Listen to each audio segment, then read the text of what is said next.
సాధారణంగా కేసీరావు గారు TRS party దుష్ప్రచారం చేస్తుంది.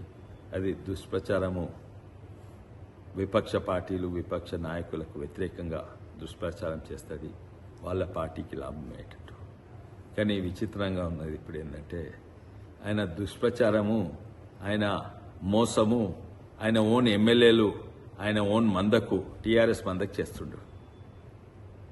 ఏందంటే మీరు ఎక్కడ పోకండి, ఇక్కడనే ఉండండి, మనకి ఏం కాదు, మనం కేంద్రంలో లేకున్నా రాష్ట్రం లేకున్నా ఇప్పుడు మనం పోయి ఆ బీజేపీ పార్టీతో పొట్టు పెట్టుకున్నాము, అది ఖాయమైంది అని మోసం చేస్తుండ్రు వాళ్ళ సొంత. ఎందుకంటే మందను ఇటు అటు పోకుండా మందను కాపాడేటట్టు వాళ్లకు చెప్తున్నాడు.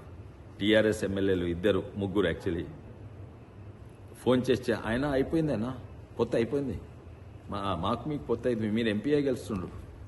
ఎక్కడైతే పొత్తు ఎవరు చెప్పిందయ్యా అంటే సీఎం అంట, మాజీ సీఎం కేసీరావు అంట, కొడుకు కేటీ రామారావు అంట అండ్ హరీష్ రావు గారు వాళ్ళ సొంత ఎమ్మెల్యేని మోసం చేస్తున్నారు.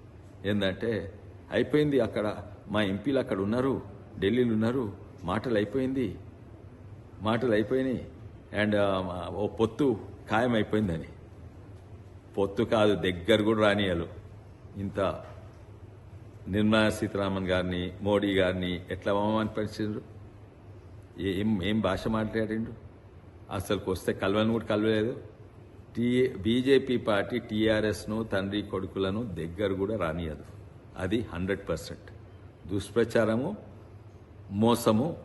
టీఆర్ఎస్ పార్టీ నాయకులు అంటే టీఆర్ఎస్ పార్టీ నాయకులు ఎవరు ఉన్నారు, ఓన్లీ కుటుంబం ఉంటుంది. ఆ కుటుంబము వాళ్ళ సొంత నాయకులను, వాళ్ళ సొంత ఎమ్మెల్యేలను, జెడ్పీటీసీలను, ఎంపీటీసీలను, ఎంపీపీలకు చెప్తుంది, మీరు ఎటు పోకండి, మనం సురక్షంగా ఉన్నాం. ఎందుకంటే మాకు సెంటర్ తోటి, అక్కడ సెంటర్ల అధికార పార్టీతో పొత్తు గిట్టు ఏం లేదు, అది ఉత్తనే కాపాడుకుంటుంది వాళ్ళని.